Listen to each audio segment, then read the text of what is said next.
Happy Camper Radio. Welcome back again to the Happy Camper Radio Show. I'm Skip. I am a happy camper, and no question about it, my friends. We're going to do our best to make a happy camper out of you. On the show today, we've got a really interesting discussion here. We're going to be talking about tires, brakes, and repacking them wheel drums.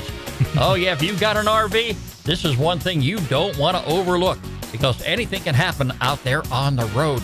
And you want to be set no matter where you're going camping, whether it's locally or long distance. And I've got quite a few of those planned for the upcoming 2024 camping season. Stick around for it. An interesting episode of the Happy Camper Radio Show is coming in your ear right now. Happy Camper Radio. And, of course, the Happy Camper Radio Show can be heard all around the world by great listeners like yourself. You can find us just about anywhere you look.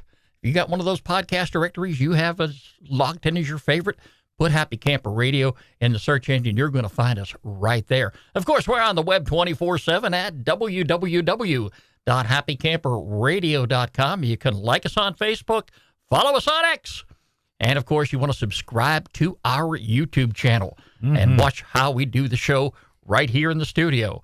And if it's not me on the phone talking or behind the microphone, who is it? Daniel Pitts. Hey! Yeah, it's there he Daniel. is. Right here in the studio with us, old Daniel. Live.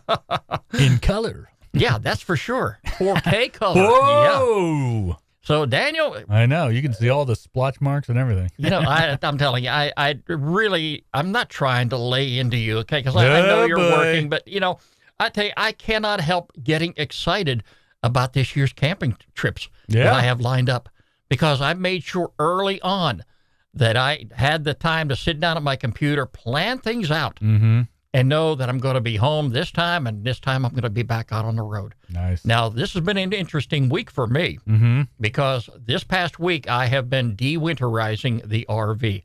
I got some fresh water pumped in there. I checked all the appliances inside to make sure everything was working.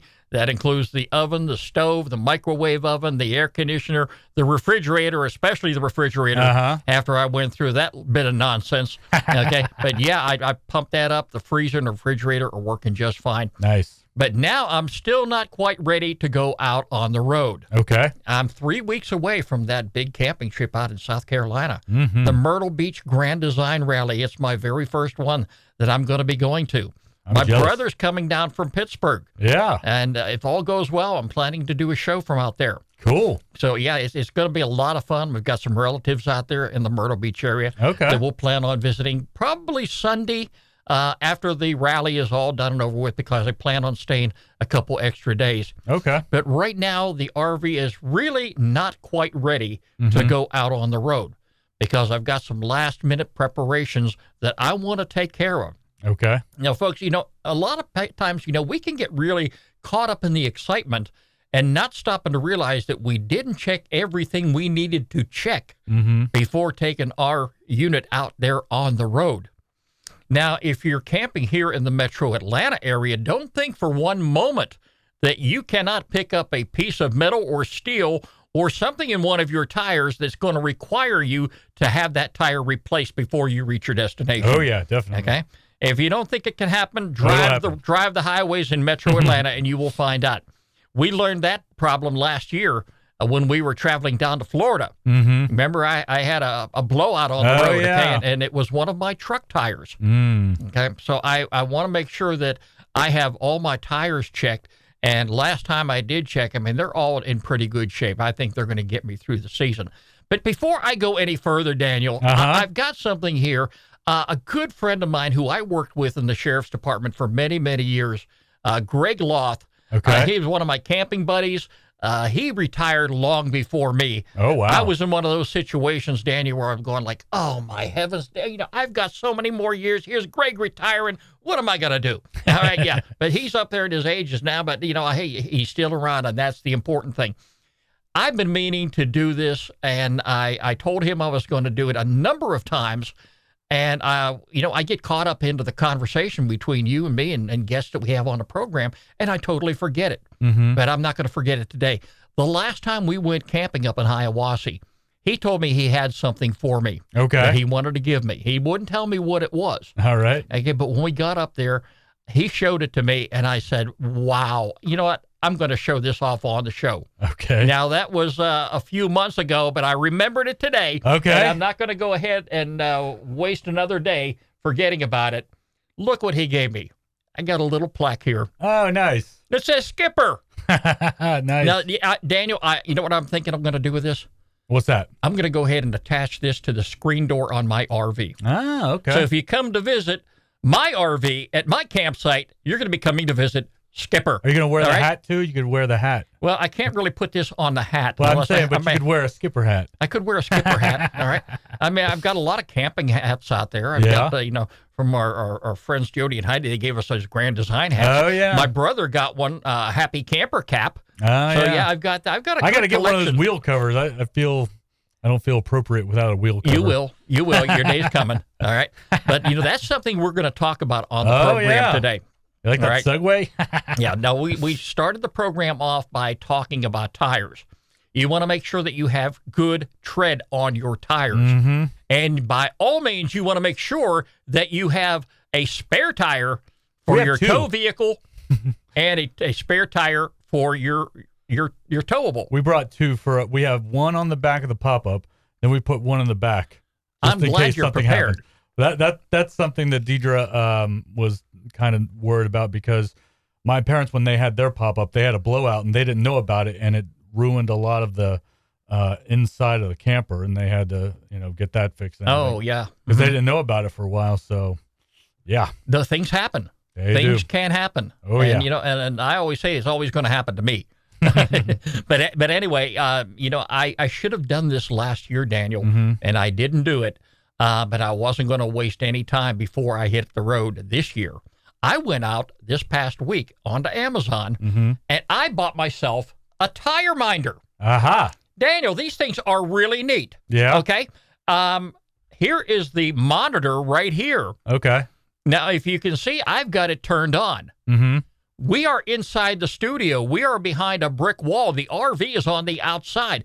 So look at the range we've got on this. Nice. This is going to be attached to my windshield. Of course, there's a little attachment here that Yep, you can just little stick it on suction your cup. windshield. Yeah, and I can carefully monitor all four tires on my RV as I'm traveling down the road. Interesting. And right now, it shows your PSI. You can go with the barometric. You can also go Fahrenheit or Celsius. I've got it set to Fahrenheit. But, it's monitoring the temperatures of the tires. Right now, everything is at 65 degrees. It's showing 65 and 66. You're not going to get any closer than that. Yep. That's the air pressure that's in the tires in my RV that we're seeing right now in the studios of Happy Camper Radio. Okay? And what do you have to put on there to check it? That's a screen. So what do you put near the tire or whatever? What do you put on the tire? Okay, well, there's a transmitter that goes on each of the tires. Okay. All right? And I might need to get one of those. Yeah, and I'll tell you what, it's not a bad deal. It runs about $270. Oof. Okay, but it's a lifesaver, Daniel. Yeah. It's one of these things that you can carefully monitor. Now, fortunately for me, with the F-150 pickup truck that I bought back in 2018, and that's about 6 years old now, Daniel, I still haven't put 100,000 miles on it. Good for you. Yeah. All right, but that particular RV, I can actually, on the dashboard, monitor all four tire pressures in my tow vehicle. Oh, cool. Okay, so I can see just by the push of a button on my steering wheel, I can switch from my speedometer over to monitoring the tire pressures on my tow vehicle. Wow. So I don't really need transmitters for those because I've got something on board. Yeah. But it's so important since I have a tow vehicle with two axles on the back of it. I mean tow vehicle, but I have my trailer with two axles on the back with four tires. I can now monitor those as well as the tires on my tow vehicle. So Nice. that's very, very good. And I've heard a lot of good things about the tire minder. Okay, cool. And, you see what other people are doing. People have been there, done that. Mm-hmm. I'm sure there's some other models out there, some, that you never heard of before. But Tire Minder is a very good brand. Okay. And I try to get the best anytime I possibly can. Yeah, only the best. Okay. But yeah, I don't want to have another blowout on the road. There's nothing saying that it won't happen. Okay? Mm-hmm. You want to take all the precautions you possibly can Yep. to make sure that you have a safe destination between home and wherever you're going. Mm-hmm. And now here's something else, Daniel, that really needs to be addressed. You know, if you're new to the RV industry, if you just bought an RV and you don't really know too much about what's going on, especially if you bought a used one. Yep. Okay, and we've talked about this right before the show too. All right, you've got to make sure that once a year, repack those wheel bearings on your vehicle. Now, if you don't know how to do that, here's my suggestion to you. Rather than go up to the RV dealer, Oh, that was what I was thinking. Chances are, you're going to be waiting in line. Oh, yeah. Because, you know, I've heard so many stories. I've heard so many stories of people taking their RV up for maintenance, for repairs, and sometimes the RV sitting up there for days or weeks. You don't want that. Mm-hmm. Okay, so here's what I would suggest. You know, if you need to get your tire bearings repacked and you don't know how to do it, you don't know what you're doing, okay, get a hold of an RV tech, a mobile RV tech. Mm-hmm. Because chances are this is not going to be a warranty item. It's not going to be something that's covered under warranty. You're going to have to pay for it out of pocket. Yeah. I'm hearing on average it's around $200 per axle. Okay. Okay. So in my case, if I were to have that done at the dealership, I may be looking at $400 plus to have it done. And who knows when I would get it back. Yeah. With a mobile RV tech, you know, they're going to come to you, and whether it be at your house, at the campground, wherever that case may be, and they're going to be able to do the repairs or do the maintenance right there while you wait. Okay, and your RV's not going to go anywhere. This is a big thing right now. I hear there's RV techs are really in demand. Okay. Because people decided during the COVID era they were going to get into the RV business. Yeah. All right. And there's a lot of people out there RVing right now. Oh, yes. Okay? There is. And with that comes repairs. Mm-hmm. Now, you know, you got to look at this way, Daniel, and I'm looking at this from the outside looking in. All right. And I bought my RV from a very big dealer. Yeah. All right. They got offices all over the country. They do. All right. You look at that, compare that to a car dealer. Uh-huh. All right. Now, if you're not selling RVs, where are you making your money? Maintenance. You're making money in the shop. Yep. Okay. So, yeah, chances are you're going to get nailed in the shop. Mm-hmm. All right. I'm not saying that the RV techs aren't going to be charging you, the mobile RV techs aren't going to be charging you something in comparison to that. But, you know, the fact is you're going to have your RV, you're going to have a set date that repair is going to be done or the maintenance is going to be done, and you're going to have your RV ready to go. Yeah. In my particular case, I know how to pack wheel bearings. You do. All right. I've done it on many trucks that I've owned over the years, and it's not much different. Now, in my book here, my RV maintenance book, I don't want to call it the owner's manual. Right. I'm trying to get that out. Yeah, the owner's manual, I read through that to see if there's a chapter somewhere in the book that talks about repacking your wheel bearings. Now, it does mention in there it should be done once a year Okay. or 12,000 miles, or should I say once a year / 12,000 miles. It doesn't say which one comes first. For safety's sake, I'd rather go ahead and get it done now. The RV is a year and a half old, so when I bought it in the summer of 2022, I used it a couple times before we closed down the season. A lot of time last year. Yep. But now we're going into 2024, and I figure, let me go ahead and get this done. I don't have 12,000 miles on it. No, you don't. But because of the fact that I'm planning on a lot of long-distance camping trips for 2024, I want to make sure that I go ahead and get that done and get it done right. And I get it done right by doing it myself.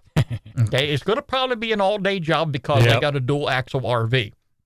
All right. I'm sending away for the rear seals for that, and they should be here in a couple of days. Outside of that, Daniel, I've got all the tools I need. Oh, yeah. I've got everything in the garage. You do. And the garage is only a few steps away from the RV. So, that's where I go when I need tools. Isn't that the truth? But, Daniel, we were talking about this right before the show. Now, you and Deidre have bought yourself a used pop-up camper. And it's a very nice, spacious pop-up camper. Yeah. I'm telling you, if I was a pop-up camper guy, that would be the type I would get. Yep. I know the one you had before that was much smaller.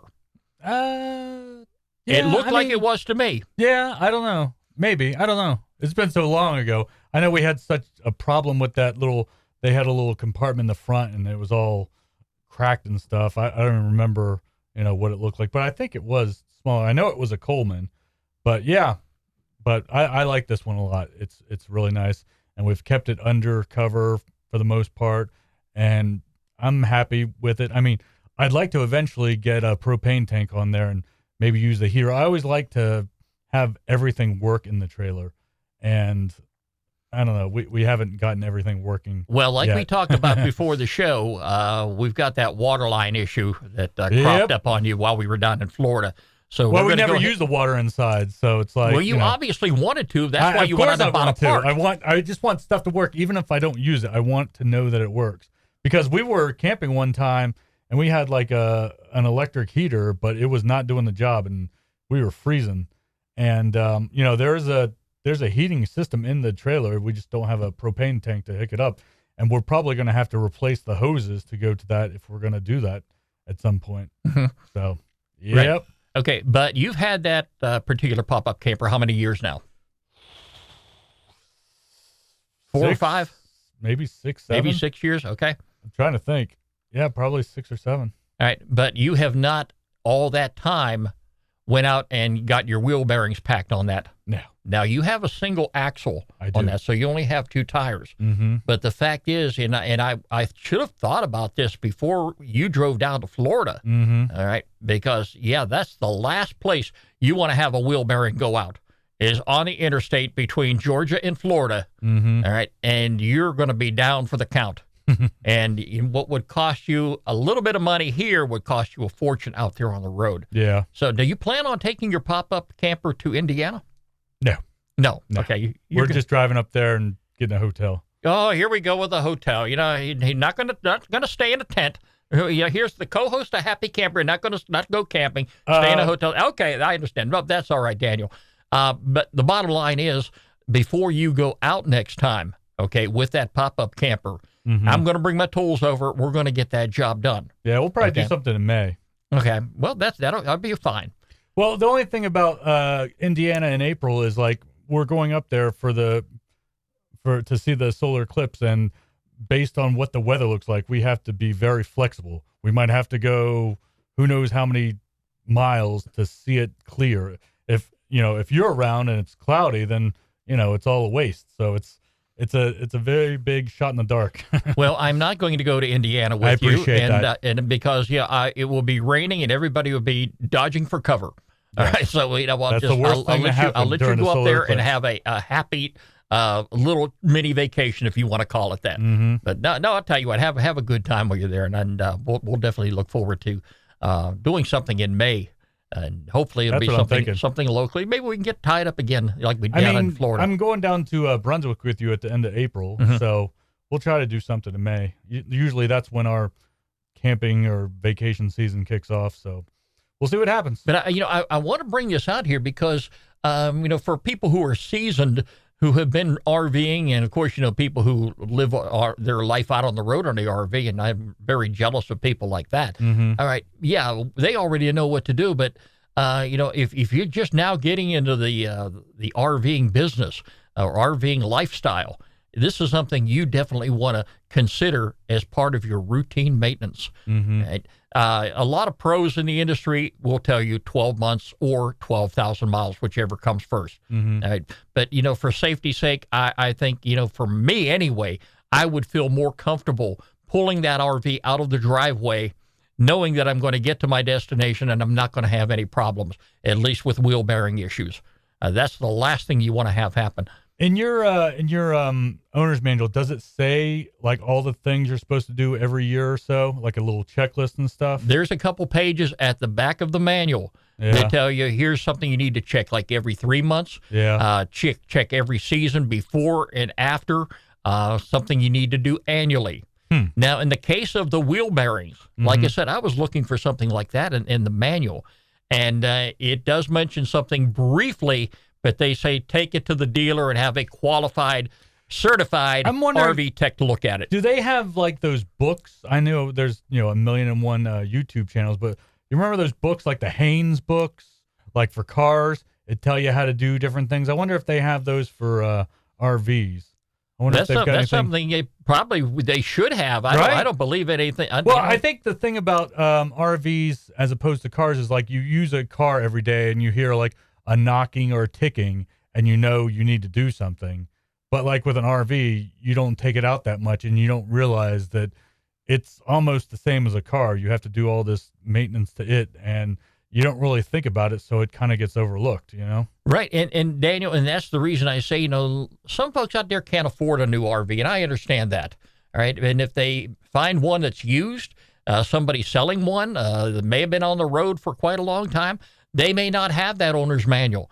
The internet is a great place to look for it. I was thinking, if they do buy a used one, maybe they should get one of those mobile techs to come out and look at it and check everything out, because, you look at it, oh, it looks nice, but you don't realize, maybe it's rusted underneath or whatever. Some RV techs are certified RV inspectors. Yeah, I think that would be a good idea. And they will go over your RV with a fine-tooth comb and tell you what's wrong with it, okay?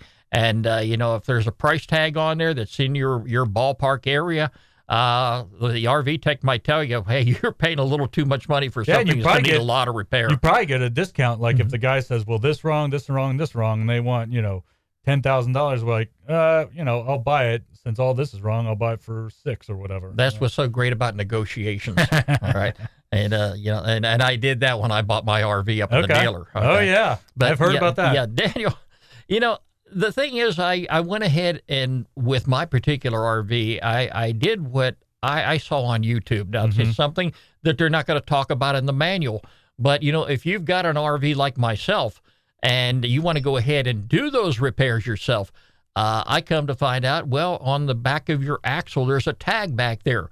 Find out the manufacturer of that axle. And I went ahead and found that out. Now, my axle is made by a company called Lippert. Okay. All right. And what I went to today, I went to their website and I found the rear seals for that particular axle, and I'm ordering a 10-pack. So I'll have enough to actually last me for 2 years. Nice. Okay. And I'll get them. That's the only thing I'm going to have to buy, except if I find a wheel bearing has been wore out or is showing signs of wear and have to replace it. No, it shouldn't. It better not. But, Daniel, those are things that you actually look at and you look for. You do that inspection. You check those wheel bearings. You check those brake pads. You check everything on your RV because, that's going to be something you're towing down the road, and you don't want any problems while you're out there. Yeah. If you know what you're doing, great. If you don't, like I said, my recommendation to anybody that has an RV, whether it be a new RV or a used RV, and you're not comfortable doing this type of maintenance work yourself, again, I recommend find you a mobile RV tech, somebody that can come to you rather than you take it to the dealer. And I'm not trying to slap the dealer down too bad, but I cannot see myself, Daniel, taking my RV back to the dealer where I bought it. Okay, because I've had a couple run-ins with those folks up there already, and I'm not about to leave my RV up there. Yeah. Okay? Oh, yeah. Especially with all the camping trips I've got booked. And knowing, of course, the fact that the work I'm doing right now, I can do myself. Yeah. It feels good, too. It really you're does. Accomplished, And they were really offended, Daniel. Oh, boy. The last time I was up there, when they learned that I was going to winterize my RV myself. Taking money out of their pockets, so, that's the way I look at that, Daniel. If I've got to pay you to do a job I can do myself, then you're taking money out of my pocket. There you go. That's the way I look at that. All right? Now, I'm blessed. I can do a lot of things. I can't say I can do everything, but I'm learning. Yeah. Okay. And it's something, you've got to do if you're going to own an RV, whether it be a pop-up camper, a truck camper, a towable, a fifth wheel, whatever the case may be.